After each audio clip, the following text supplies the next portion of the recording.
Jean-Jacques Laporte. Bonjour. Bienvenue sur ce plateau télé à l'occasion des rencontres régionales de l'AIMP. Vous êtes directeur transport de surface de la SMAT, la Société de la mobilité de l'agglomération toulousaine, depuis 5 ans.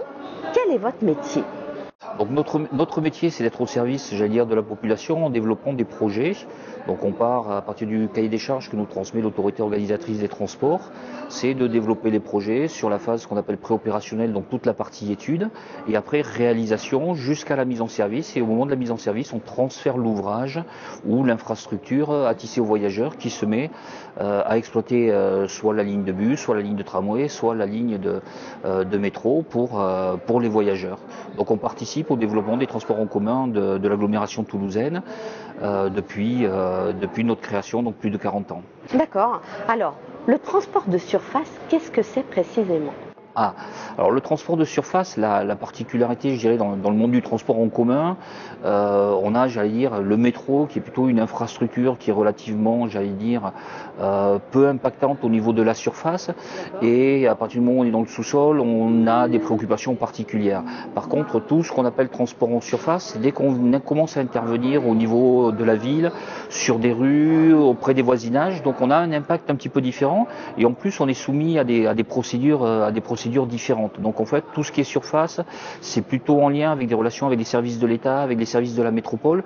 Donc c'est une particularité que l'on a chez nous, entre ce qui se passe projet neuf, travaux de surface, et plutôt ce qui est en relation avec les projets existants, où là on est surtout en interface avec l'exploitant. Et là, on a des contraintes différentes de sécurité pour pas gêner l'exploitation. Donc on fait cette différence-là chez nous, mais qui a tendance à s'atténuer quand même depuis quelques années, puisqu'aujourd'hui on a un gros programme de travaux neufs, donc on est pratiquement tous sur des travaux en surface, entre guillemets, quoi, et un peu moins en interface avec l'exploitant. Alors, aujourd'hui, on évoque la thématique de l'économie circulaire notamment. Quel est votre rôle dans l'économie circulaire et qu'est-ce que ça signifie à l'échelle d'une ville ? Alors bon, l'économie circulaire, on va dire que la SMAT ou TCO Engineering n'intervient très peu sur cette échelle. Par contre, on intervient à différents endroits.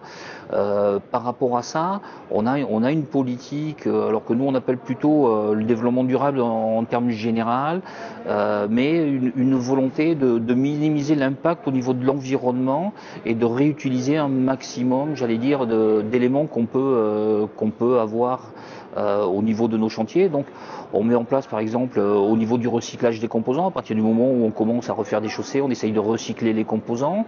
Au niveau de l'énergie, essayer de faire en sorte que ce qu'on va produire en termes d'énergie, on la réutilise. Donc on est, j'allais dire, en frange de ce qu'on pourrait appeler réellement, toute la partie de l'économie circulaire. Mais on est un des maillons et notre rôle, à partir du moment où on dépend quand même de la métropole, donc des administrations, c'est quand même d'aller dans ce sens-là, parce qu'on doit être moteur, on doit impulser une dynamique sur ces éléments-là, quoi.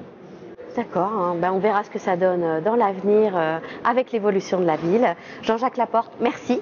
Merci à vous et bon après-midi.